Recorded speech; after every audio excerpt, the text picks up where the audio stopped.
our first country is preventing a recession. The tech sector is currently anchoring the economy crossbar from March 15 fines. Investors are gravitating towards big technology stocks as the banking crisis worries. The relative strength in tech has helped take the edge off of a broader decline in stocks. As a result, the economy is looking strong. Walls from 2 days ago finds. Last month, the people with the banking sector has not pushed America off course from achieving a soft landing. We're bringing down inflation while maintaining a strong labor market. U.S. economic data released last week showed continued signs of cooling in areas such as inflation and consumer spending. And biometrics are uniquely key to growth in the tech industry. FBI 22 finds the growing demand for biometric solutions by the technology sector's outdated IT infrastructure is demanding innovative solutions. Vendors are massively deploying the biometric software. The major market growth is driven by the emerging mobile banking sector and healthcare technologies. Unfortunately, the affirmative DEX investment into biometrics killing the tech industry and the economy as a whole, as Holland 22 finds. The prospect of future legislation in the U.S. are forcing companies to think long and hard about whether and how to roll out biometric technology. Many who want to use innovative technology but aren't willing to risk crisis litigation. Historical precedence proves this. EU data privacy regulations destroy their economic growth. Power 13 finds. The EU's general data privacy regulation caused a GDP decrease of 3.9%, and Mueller 22 confirms that European businesses exposed to the law saw their profits shrink by an average of 8.1%. This triggers a recession as Jakarta 18 finds. A negative technology shock leads to a decline in labor demand, which in turn reduces wages, generating a reduction in consumption, which lowers the supply of safe assets. And Garepis 22 concludes that global trade would be hard hit and adverse spillovers from advanced economies would threaten especially emerging markets, and as a result, a global recession. This fuels poverty as the World Bank finds in 2022 up to 685 million people could be in extreme poverty, 89 million more than would have otherwise been the case. Our second tension is the Global South. Documentation is a massive problem in the Global South, but biometrics are the solution. Sorisano and TOC 16 finds 1.5 billion people worldwide do not officially exist, and lack of official identity documentation obstructs people's access. With biometric IDs, previously invisible residents may access rights and services that further inclusion and development. The U.S. is key to global adoption, Temple University 22 finds. The U.S. plays a major role in the development and uptake of biometric technologies globally, and USAID provides active support for foreign governments' collection of biometric data and influences critical decisions in standard setting. Thus, banning biometrics would have a devastating spillover effect, Market 23 finds. The act would place a prohibition on the use of biometric technologies by federal entities and prohibit the use of federal dollars of biometric surveillance systems. Ultimately, GELD 19 confirms spending on this scale is unsustainable for poor countries in the absence of donor support. There's two impacts. First is elections. Biometrics reinforce election credibility as GELD and TOC 19 find. Technology reinforces voters' trust in the electoral process with perceived reductions in electoral fraud, following Ghana's 2020 voter registration and Pakistan's and Nigeria's. And the perception of elections as being free and fair is key to avoiding post-election violence. GELD and TOC continue. Developing countries with weak institutions are particularly vulnerable to political violence following elections. Without the legitimizing power of free and fair elections, results are more likely to be disputed by the losing party and can quickly evolve into civil war. And Michael's 18 finds that failed states are the biggest generators of humanitarian crises and refugees and may endanger regime stability in neighboring states. Our second impact is financial inclusion. As biometrics are key to mobile banking and financial inclusion, Novell 12 finds. Mobile banking and biometrics are currently making profound changes to the financial services landscape, and this would allow poor countries without a FS infrastructure capability to leapfrog financial inclusion. And financial inclusion can tackle inequality and spike growth as R21 continues. Financial inclusion is often seen as an important factor in bridging these divides, and it can drive economic development, increasing GDP by a staggering 30%. Access to funds helps increase food security, meaning people can invest in their children's education, and nearly half of SMEs in developing countries face challenges in obtaining finances. Mobile banking is accelerating the rate of financial inclusion by raising efficiency, lowering transaction costs, and expanding outreach to new clients and markets. This is key as UN 20 finds rising inequality creates discontent that can lead to violent conflict as inequality and access to economic resources and power has been closely associated with intense grievances that have often been mobilized to fuel conflict. That's been a game. We affirm first is framing prioritize structural violence first after many factors to distract from structural violence as Lee 22 finds governments have a long history of collecting data from civilians justifying the loss of privacy in the name of security. Jackson 12 confirms that big cuts are designed to distract from structural violence. Rules hope you won't notice structural violence. If you think there are greater threats to your security, you've been conned. Whoa. Second, traditional risk calculus racism fails to address structural violence. Virtue 96 writes that policymakers should look to society's most vulnerable. Fear of catastrophes lead policymakers to battle dramatically but statistically less threatening hazards while accepting more harmful but more mundane hazards. Indeed, Nixon 11 finds that we need to engage violence that is not spectacular. The relative invisibility of structural violence means it is underrepresented in strategic planning as well as in human memory. With that, contention 1 is law enforcement. Hinton 21 explains undergirding the rise of mass incarceration in America is surveillance of racialized individuals. Law enforcement has mobilized new technologies for police operations to monitor and contain people of color. Police adopted proactive policing, acquiring technologies for proactive proactive rather than reactive policing with the turn of the 21st century. Law enforcement is a tool of control. Hinton furthers mass incarceration as functioning as a new racial case system fueled by calculated disenfranchisement, destruction, and death. Since the inception of police, law enforcement have characterized colored persons as internal enemies and threats to state authority and established social orders. Thus, biometric technology functions to increase police power, rendering it more efficient and effective at its true goal, oppression. ACLU 20 finds that adding technology to a racist legal system renders it a more efficient tool of oppression. Facial recognition technology is biased, misidentifying black and Asian people 100 times more often than white people, who are then misidentified, arrested, and charged for crimes they didn't commit. And Lee 22 concludes, surveillance technologies enable more precise discrimination as law enforcement impacts marginalized populations. Facial recognition technologies have drastically increased the precision and scope of potential surveillance with access to massive amounts of data. The result is devastation, and CPA 50 finds that consequences of mass incarceration are denying child custody, voting rights, employment, loans, licensing, student aid, public housing, and deportation, creating a permanent second-class status for millions of Americans. Detention to state control. Subpoint A is black activism. Despite emergence of many social movements in the U.S., they have begun to fail. As White 22 finds, our protests are failing with Black Lives Matter never achieving their avowed objectives today. Activist protests are ineffective and do not result in social change. Biometrics are fueling their downfall. As Hornstein 23 writes, police use surveillance to track leaders of peaceful protests, waiting for them to engage in any conduct that could provide a pretext to arrest them, such as stepping off the sidewalk onto a roadway. Visual recognition technology allows law enforcement to compare recorded images of protesters to identify specific demonstrators. The prospect of having oneself identified simply for attending a demonstration deters participation. Zane 23 quantifies 6 separate federal agencies and police departments across the country use facial recognition thousands of times to identify and arrest protesters. Overall, Vader 19 finds that this results in a chilling impact on public protest, assembly, and speech. The impact is progressive movements. Ray 22 finds Black Lives Matter shed light on police brutality, shifted public opinion, and ushered in a series of policy changes that include implicit bias training, body-worn cameras, and bans on no-knock warrants. These reforms are critical as IHME 21 finds that the total number of deaths from police violence from 1980 to 2019 was 32,000. Black Americans experienced fatal police violence at a rate 3.5 times higher than white Americans, which Racino 18 concludes legitimizes and reproduces an unequal, racialized social order. Subpoint B is gender securitization. Gender surveillance is rising and biometrics are to blame. As Hunt 22 confirms,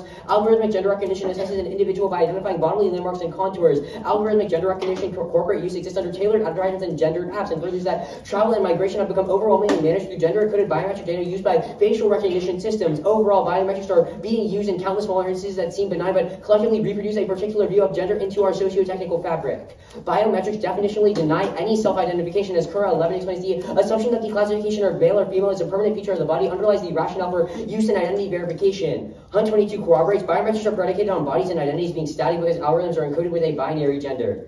Thus, these systems force conformity or erasure. Content or non-conformity, transgender body appears contradictory. Data history comprises 2 bodies, male or female, rather than one gender queer body. Rather than abandoning the gender system predictive can only reinforce when the body is pressured to conform or be excluded. Further, biometrics enable the targeting of queer people as Hunt 22 further gender recognition tools will be used in ways beyond early deployment. Given intensified focus on women-only spaces, bathroom bills, and U.S.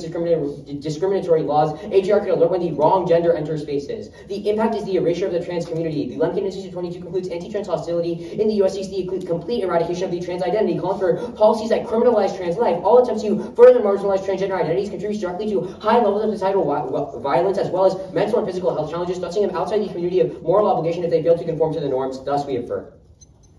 I'm good for cause. Okay. And here's the tip. Sorry? So, Oh, okay. Yeah.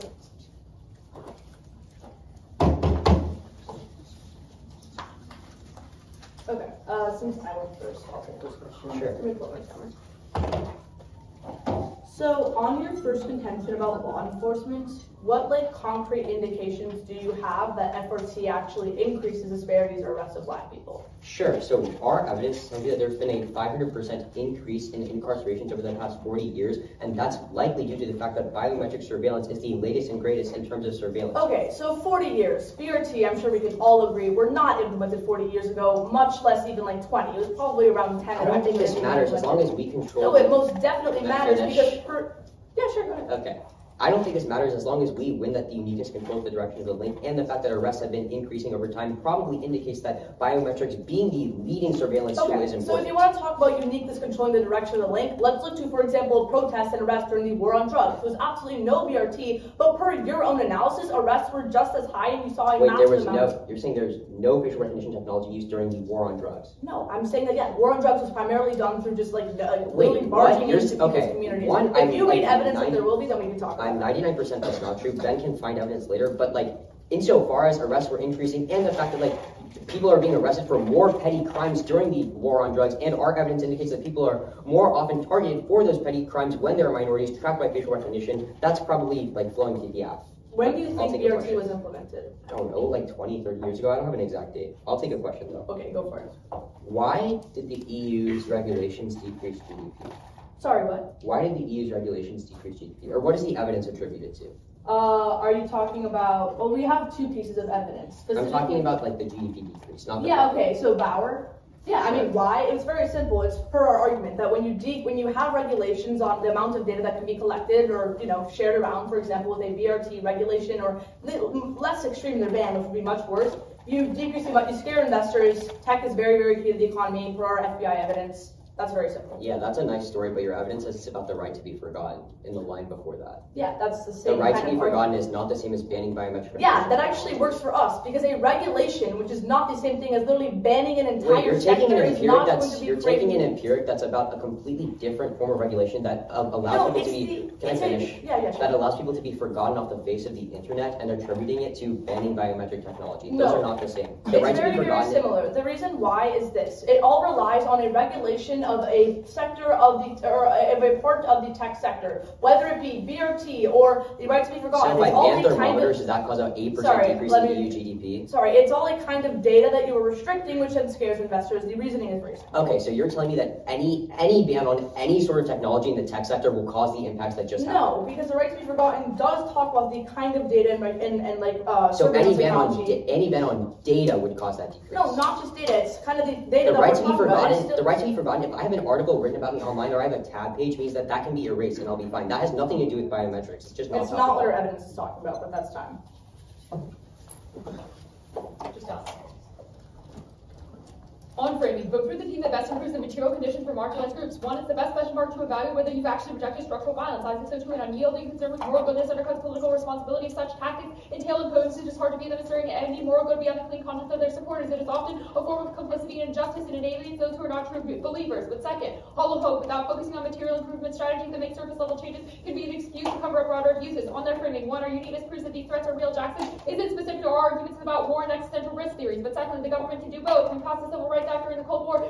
Created the EPA and remove coal power plants built near black communities, focusing on big threats and structural violence at the same time as possible. But thirdly, we link in economic backsliding empowers populist leaders, which entrenches discrimination. Skuma's 19. Global economic slowdown led to feelings of abandonment, which simmered into a need to blame the government or disenfranchise groups about radical change. This is highly dangerous for minorities across the world as human rights abuse proliferate with the rise of authoritarianism. But B, we're literally remedying structural violence against billions in the developing world who are not recognized by their government. Being denied identity via documentation is the definition of structural oppression. Go to their first argument. One, disparities are going down towards 2019. Data from 2000 to 2016 at 51 states, the average post-treatment arrest count was almost 25% lower than the average count for the pre-treatment period, relying on least squared regression model for the entire U.S. relationship loses significance. Per our argument over there, their evidence comes way before BRT is implemented. Our evidence looks at the specific time frame in which it was implemented and does a causal analysis, finding that facial recognition technology causes arrest rates to go down. But second, turn-it, reducing over-policing, Joe 2016. Algorithms that search for suspicious activity could greatly reduce or eliminate race or class-based biases rather than relying on the usual suspects in neighborhoods. Big data programs search through all available information to which to plan some needs for covert policing in the physical world. This links to the argument itself back for arrest rate disparities, in data.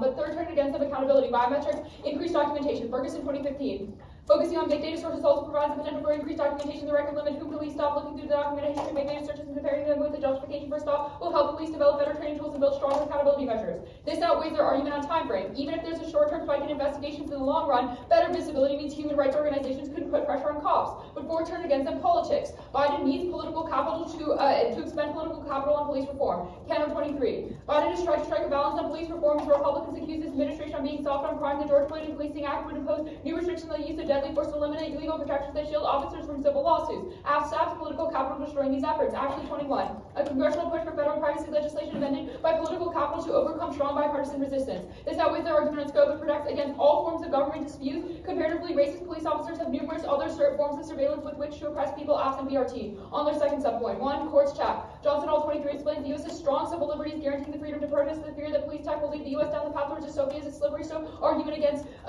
based on worst case scenarios and facts. But secondly, there's no quantification of how many people are affected by BRT or what specific bills this is stopped. But thirdly, this doesn't matter in an era of polarization. Republican lawmakers don't respond to BLM because they thought it would anger their base. They're only take action if they get tangible benefits, which only happens when you expend political capital. But fourth, you get backlash solves and leads to accountability. Next 20, lawmakers have introduced at least a dozen bills in this year to curtail the use of facial recognition by government agencies.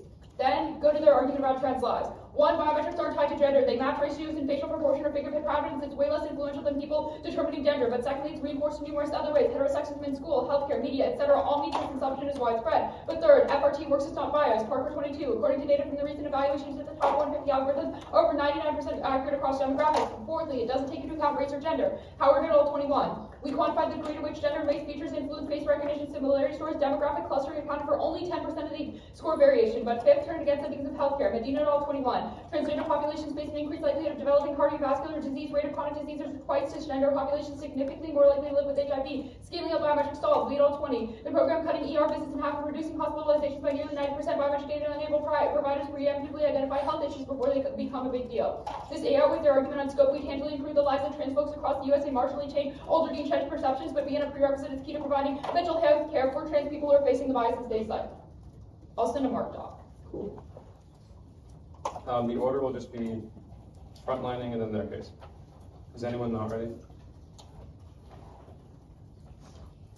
On the framing, they say priorities like increasing like quality of life of minorities. They say structural balance is the best way to do that because obviously if you're decreasing structural balance, it's better quality of life for minorities. Also creates more long-term changes. If you remove structures, it prevents structures from like accumulating harm over generations, so it increases like solvency in the long term, which would outweigh them doing just surface level changes in the present. Secondly, they say surface level changes are bad, but structural balance is the complete opposite of that. You're fundamentally changing systems and the tools that oppressive governments have, which does not do surface level change. Like trying to patch up systems like the economy is surface level change. They say you can do both at once, but that's not what our evidence, that's not what our Verdict evidence about, which is basically uncontested. Verdict says like the policymakers always focus on catastrophes because they impact everyone, which means that groups that have the least attention and least importance to other people, like transgender people, have the least attention. That's the argument there.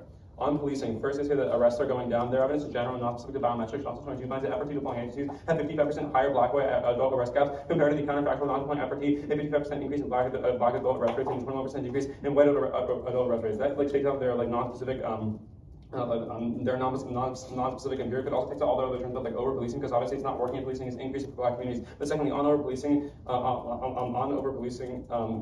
the Joseph 21 finds that even if biases are addressed and recognized technology is accurate for all races, surveillance cameras are disproportionately in place in minority communities, resulting in constant surveillance that all the white communities are not subject to. So it targets these same communities, so obviously doesn't decrease over-policing. On documentation, again, the evidence that those disparities are rising right now in places that have FRT takes out of this. But finally, they say it like critical political capital, but the Riley evidence finds that interested in regulations by bipartisan Republicans introduced biometric privacy legislation enforcing while Democrats have pushed their efforts in 8 states to bipartisan support for regulations to get passed in the world. So there's always political capital. That's strange. So no one needs that. There's no turns on activism. On gender, number one, they say it's not tied to gender. They can see the content finds that it actually is tied to gender, and then there's automated gender recognition technology being deployed right now specifically for the purpose of finding gender. Secondly, they say it's non-unique. That doesn't matter. They can see the targeting, which finds that if you add a like highly effective system to an already cisnormative society that's already trying to target trans people, you increase the amount of oppression they can do and target trans people. Third, they say it's already accurate, but the cure evidence finds that accuracy doesn't matter to how the government uses it. The cure evidence from case finds that governments see gender as a non-changing characteristic because they want to be able to control people's identities and keep them the same over time. Fourth, they say it's good for healthcare, but it's not topical. You can recognize people's like biometric like identifiers if you're not actually figuring out their identity. Just reporting different things about diseases does not identify someone. Go to their case. First, on the economy, their uniqueness is wrong. A recession is coming down through a variety of factors, so what happened regardless of the African from yesterday, which both states their evidence finds that the recession is right around the corner, following a bevy of economic challenges, such as geopolitical snarls, credit crunch, inflation, and shocks affecting commodities. Referred to the most recent evidence, also taking into account other factors that their evidence doesn't, like commodity prices. Secondly, that their internal evidence is terrible. Read the Jakarta evidence is blatantly misconstrued. Their taxes say shock to the tax sector would spread to a recession, but all their evidence says that it would reduce wages. Hold the line. None of their evidence actually says that it would lead to a broader recession. They don't actually have an internal link into any argument. Then you can turn it. Roberts 22 finds that investing in inferential biometrics rather than trying to address the underlying causes of problems into funding being diverted from where it's most useful. Biometrics can end up doing more harm than good. Cut the next response. And then cut the next response as well. You can turn it Sullivan 22 finds 4 reasons why businesses aren't adopting biometrics versus cost. Employees said that the price made biometric verification unviable for their companies. Ongoing cost of maintaining the hardware brand and then from switching that. This outweighs how much let's cut that actually. A second inaccuracy, eye scan technology and fingerprint scans can be partial to errors. Biometric technology only reports that defining features to circumvent unnecessary detail. It is possible to receive faulty matches. You can cut the next warrants. On the global south, the war for the U.S. is key to biometric adoption in the developing world. It's really bad. It just says that we were doing it. It's just that we're doing it now, but not what other actors could fill in. China is a leading developer in the sector and always have an incentive to expand economic ties and influence into these countries under great power competition to expand their influence. There's literally no warrant for why it's true. Also, there's another evidence that says the U.S. is actually doing it and just says they're interested in helping. They have to actually prove what's actually happening, what initiative the U.S. is doing, and they're not doing that. On finance, Their evidence gets no more about why biometrics are needed for mobile finance, so they can be used in that way. Mobile banking using demographic data can solve back. Secondly, biometrics aren't secure. And Tech 22 finds that AI platforms able to fraudulently crack fingerprint authentication at a success rate of 20% by matching similarity of partial prints to full biometric data. Couple next, Scarlet Michael security means people data gets stolen, which massively undermines their financial security. Void 20 finds that drones require the ability to identify individuals under challenging scenarios. Biometrics-based identification will greatly improve the number of missions. That's bad because the Google evidence finds that drones attack weaken existing governments and undermine legitimacy, action rights of the enemy. The perception of the government's powerless to stop drone strikes and attacks on its territory can be detrimental to the incumbent regime and embolden the domestic rebels to challenge it through violence. That was 150. Yeah. And you can pick the first question. Okay, cool.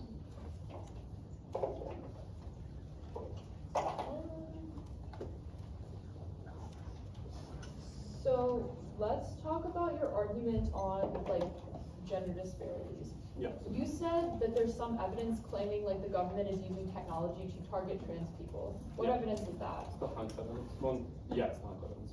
It should be closer to the bottom because a couple of different times we cited. Okay, no, the Hunt evidence just says that like algorithmic decisions use gender recognition, but it doesn't talk about evidence PRT. also lower in the talk. Okay, which card is making that claim? It's Hunt. It's cited multiple Which times. Hunt? Like, I mean, I'll try to find the could exact. you read me Hunt. the direct quote that says that? Yeah. Here's the quote. Well, yeah. The quote from Case is that gender recognition tools will be used in ways beyond early deployment, given intensified focus on women-only spaces, bathroom bills, and U.S. discriminatory laws. AGR, automated gender recognition. Okay, I got you.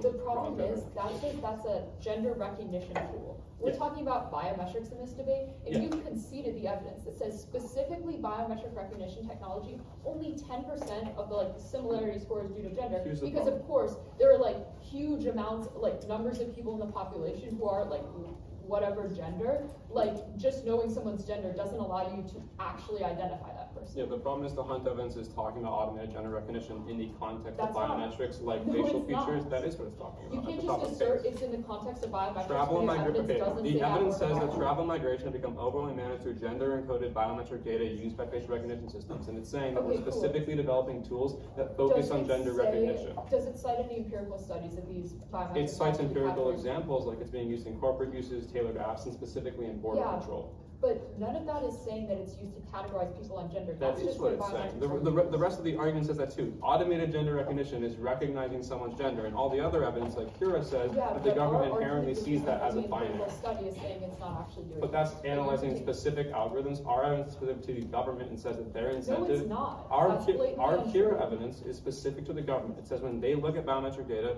they see it as an unchanging permanent feature of the body, gender, because they want to control people's identities and keep them the same over time. Our evidence is hyper-specific to the government. Yours isn't. You cite view gender as an unchanging feature of the body, regardless in either world. Biometrics. Okay, yeah, but then we shouldn't give them a tool to act on that and be discriminatory. They I'll take act a on it question. anyway. We've been on this for a while. People Can I take a question? We've been on this for a while. Can I take a question? Yeah. Okay, so does the U.S. have an incentive to like bolster the economies of other nations? What? Does the U.S. have an incentive to bolster the economies of other nations? I have no idea how that relates to the debate, but like, I mean, I don't know. I'm just asking. I think it really varies like across the context. So maybe it's like, for example, if the U.S. is like working with a super authoritarian country with their like geopolitical enemy, they probably don't have an incentive to boost their economy. So why are they doing it right now? Maybe they might. Well, bolstering other economies like improves trade, improves influence. We always have an incentive to Not do that, necessarily. Correct? For example, I mean, why would we be doing it? If you like reduce tariffs or whatnot, it undermines domestic manufacturers. Like this impact is like super heterogeneous, so I can't answer like that question. Okay, we use 150 starting now. Okay, great. The framework was severely mishandled. Vote with the team that improves the material conditions for marginalized groups because of our first warrant. It's the best metric to evaluate whether you've actually rejected structural violence. All they say is to quote-unquote prioritize structural violence. We understand what your argument is, but they concede Isaacson. They don't know if you actually prioritize and adequately if the groups themselves are not held. And that's because of the conceded hollow harp argument. Strategies that are just surface level, i.e. removing BRT when there's literally every other metric so that they literally concede do nothing to actually fix the roots of oppression. But even if you want to buy their framework, we win it better because they can see that literally not existing legally is the worst kind of structural violence because the government can do whatever they want to. You have literally zero protections. That means that you will always prioritize our second attention. It is game over. Go there now. Start on C1 over sessions or frontline their the recession is oncoming, that takes them out of all of their terms. Specifically, if they try to cross-apply them towards C2, they say cost switch, however, they consider evidence that we are currently subsidizing them for the developing world, but then they say there's inaccuracy of faulty matches. First, they concede on their case that they're actually incredibly accurate, but second, they also concede that for the specific examples that Geld cites, for example, in different countries in Africa, it is incredibly accurate and stops a lot of violence. But go to Global South, you sign your ballots here. BRT is a solution to lack of documentation globally because it gives people an identity. And U.S. is uniquely key to global adoption of BRT systems since it works with the countries to actually set them up. They say that actors can fill in, for example, China first, they literally no evidence, but second, China literally feeling it would be bad because they want to promote authoritarianism with these structures. The U.S. uniquely wants to prioritize democracy. They say we have no evidence that the U.S. is doing so. The Reno Temple University evidence is absolutely excellent and it's also conceded. The impact of elections is conceded and it's game over. BRT reinforces election credibility, which decreases the chance of violent conflict after an election because it stops like fighting, which stops the chance of civil war. The weighing is very simple. First, it's scope, because these are many different countries that are impacted. They're limited to just some police transactions, but second is also severity, because when there's civil wars and destabilizing oppressive leaders, there's way more unchecked violence because there's absolutely no incentive to seem like a responsible actor comparatively the U.S. has democratic checkbacks. And then also in Lincoln, because free and fair elections are the only way for marginalized groups to demand accountability from politicians when elections are perceived as unfair, minorities are blamed first. Go to their case.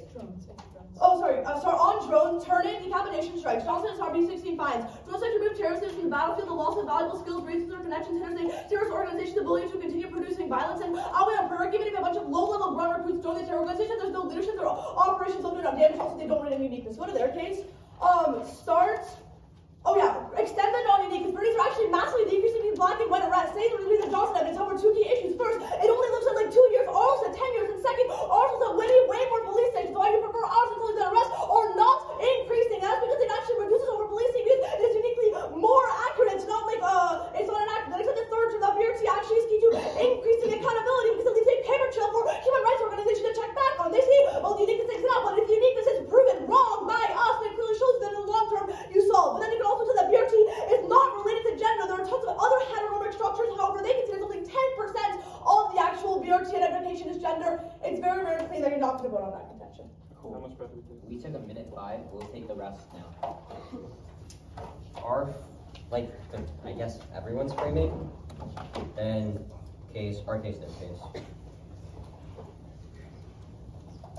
Anyone not ready? Are you just going straight down to contentions? It's our gender, or we'll frontline policing. We'll do framing, policing, gender, then global south. Anyone not ready? Actually, give me 1 second. Right now, I'm good. Cool. Time starts with my first word.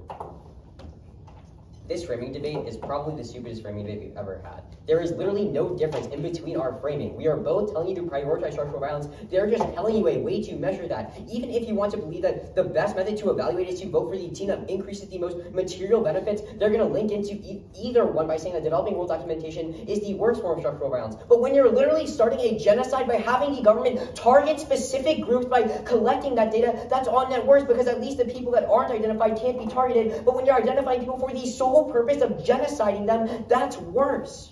At that point, they tell you that our strats are service level and that they're not fixing the root cause of oppression. But when they're the literal most used form of oppression by terms of surveillance, we'd argue that taking away that tool reduces that oppression on a massive scale. So either way you're voting for us, the framing debate literally doesn't matter. But what does matter is the fact that they've conceded the vulnerability weighing in every single speech. You should be voting for the team that solves that for the most vulnerable group of people. On their argument, I'm doing the weighing first, sorry if that wasn't clear. On their arguments, we tell you that there's always a non-unique incentive to help geopolitical influence and economies by improving the identification of people in the developing world, which is why the China fill-in argument is true. They're just going to tell you that there's no evidence and that China would increase authoritarianism. We don't need evidence. They've conceded the empirical analytical warrants, and China is bad because they export authoritarian regimes, but the U.S. is literally going to do the same thing at that point that's non-unique, and we'd argue that China filling in would do the exact same thing. I don't know why I'm on defense on their case, but I'm signposting though. They don't even give you uniqueness on why biometrics are the only solvency for identifying these people, which means that the issue is going to be solved in either world or it's not going to be solved at all, which is why at that point the vulnerability weighing wins us the round and uplayers their scope and Lincoln's because their scope won't matter if the most vulnerable people are never solved back for. Go to our case.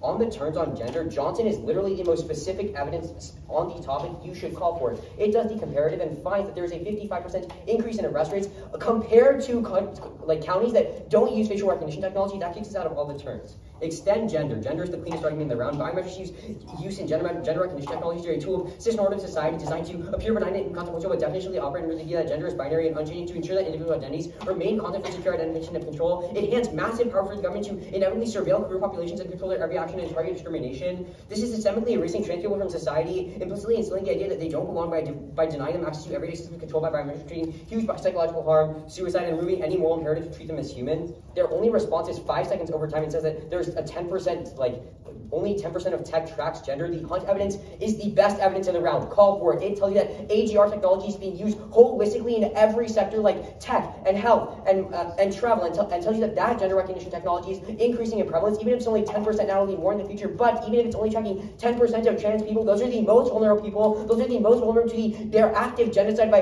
biometric identification, which means we uplayer all of their weight. And even if we have marginal offense, that wins us the round. Their scoping doesn't matter. Their argument doesn't matter. Yeah, for sure. Yeah, for sure. Sorry, my side proceeding. Okay. You good? Yep. So, from the perspective of the government, knowing biological sex separates you into 50% of the population. At that point, why is that something useful to the government when they can actually know who you are from your facial construction? That ignores the entire definition of the gender binary. That means that there is not 50% of the population that's male and 50% of the population. No. I'm saying by biological sex. Like, if your government, obviously the point of BRT is to identify someone. Yeah, okay. When you want to identify someone, knowing their biological sex does nothing else. Okay, this is a brand new response in Grand Cross, but the Hunt evidence is still specific. It says that automated gender recognition is being implemented right now, and that the government does use biometric data for gender recognition. Even if it doesn't entirely limit down the possibility, it helps governments control identity and make sure they stay the same over time to track people and improve security. It's what the government is doing, and even if it's not perfect for them, that's what they're doing. Your Hunt evidence isn't even talking about the status quo. It said it could be used in like women-only spaces, so for bathrooms. No, that's already again, a thing. there's multiple, that's exactly what you will concede. We already have societal gender There are binary. multiple cuts of the Hunt evidence. At the very top of our case, the Hunt evidence outlines the ways that biometric technology, and specifically automated gender recognition through things like voice and face recognition, is being used right now. It's being used on the border. It's being used in targeted apps. It's being used in targeted advertising. The Hunt evidence at the bottom says that those seem benign now, but they slowly reproduce a larger view, more pernicious view of gender later on. The evidence may be correct that we are using biometrics in many sectors, but that does not mean that biometrics themselves are categorizing people based on It's gender. specific to automated gender recognition. That's the entire. There is no way that you're going to make the argument that automated gender recognition doesn't recognize people by gender. Yeah, because that's not what the purpose of biometrics is. It's automated gender recognition.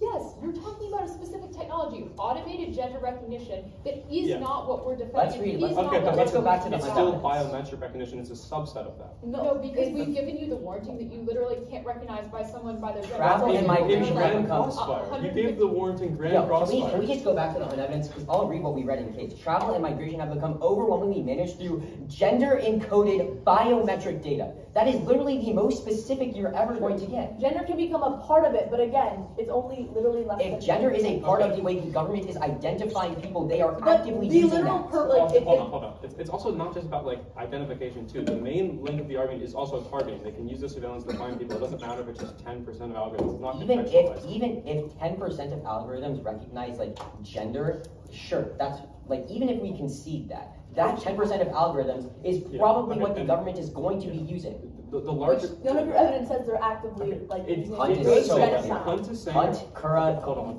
Hunt is saying that they're actively using it. Sign Do we all want to take a question? We've been on this for like sure. You got like 15 seconds left. I'll take a question. Why is the U.S. better than China? For the conceded reason that when China exports their own surveillance technology, they do it to increase global authoritarianism. So they create a But the U.S. also does that too. So the U.S. doesn't prop up authoritarianism. If you're asking me a question and it's literally like 5 seconds over, like literally let me finish. Okay. We'll take our last 50 seconds starting now. Okay. Do you want this? I'll just start on like framing laying our case there. Anyone not? Anything weird on your face, or is it just gonna be? To be clear, they have conceded our framework. Vote for the team that best improves the material conditions for marginalized groups because it's the best benchmark to evaluate whether you've actually rejected structural violence and produced the most tangible good. They say specifically that we need to prioritize genocide in those who are the most vulnerable, but we literally are. One, they concede that when people are not recognized by the government because they don't have IDs in the developing countries, they are literally invisible and they are extremely vulnerable. We meet this framing. But secondly, you should use the conceded weighing debate to determine who best prioritizes the most vulnerable. That's us, because they've done zero comparative weighing of their own and conceded all of the three mechanisms Sophia gave in summary. First, we linked to their argument. Free and fair elections are the only way for marginalized groups to demand accountability from politicians, but elections are perceived as unfair. Minorities are blamed first and targeted for violence. But secondly, we outweigh in scope. It impacts globally. Per the conceded table evidence, they have a marginal impact within the U.S. 3, outweigh on severity. Conflict destroys all state checkbacks and destroys protections for marginalized groups. Comparatively, the U.S. is a democratic actor with checkbacks in comparison. Plus, they conceded there are other forms of surveillance. We call up their impacts of genocide and prioritizing the most vulnerable at a larger and more severe scale. They've done zero weighing. We meet their framing and outweigh. It's game over. Extend our argument about the developing world. The U.S. is supporting BRT across the globe. Banning BRT destroys BRT because the U.S. can no longer collect personal data and stop storm setting about biometric use. As the impact has dropped, the U.S. wants BRT to give people access to ballot elections, or prevents conflict by eliminating fraud, ensuring elections are seen as legitimate. They've conceded after this.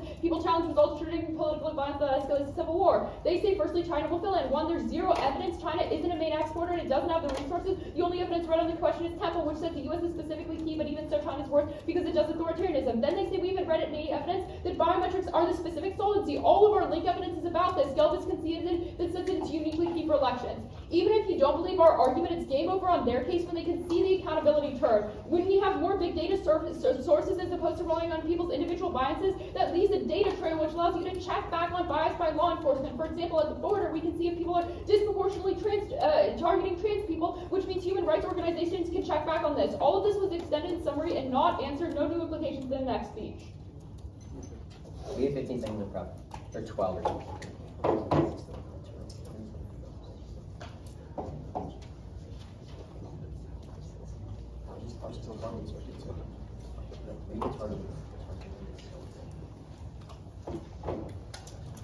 Okay, can I have the... Yeah, go for it.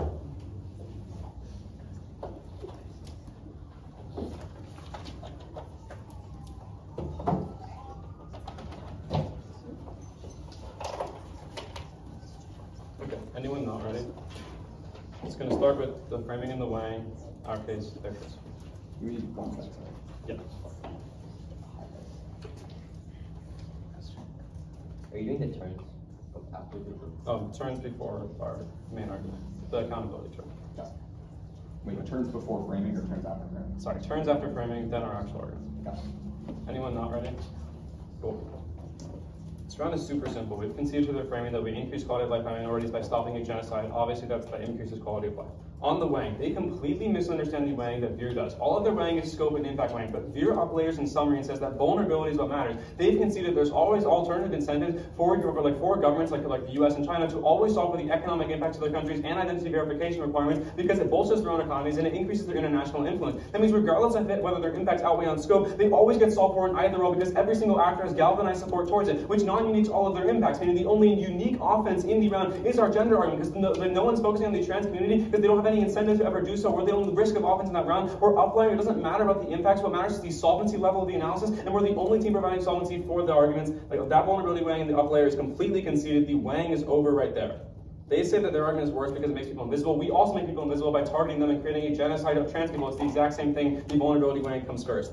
On accountability, they conceded Johnson was finding that arrest disparities are 55% higher in places that have facial recognition technology. Obviously, accountability isn't solving back. That front line is conceded. They have no offense after the turn. At that point, there's not a single response on the gender argument with the basically conceded weighing extended. Biometric use and gender recognition technologies are a tool of a cisnormative society designed to appear benign and inconsequential, but definitionally operate under the view that gender is binary and unchanging to ensure that individual identities remain constant for secure identification and control over time. This hands massive power for the government to inevitably surveil queer populations and control their every action and movement and allows them to supercharge discriminatory bills right now like bathroom bills and control their actions, target them, and discriminate against them. This is systemically erasing trans people from society, implicitly instilling the idea that they do not belong, denying them access to everyday systems, leading to an eventual genocide and massive psychological harm like suicide. All of that is conceded. The weighing is conceded. The round is over. You don't even need to look at their flow, but let's talk about why they're not winning over there.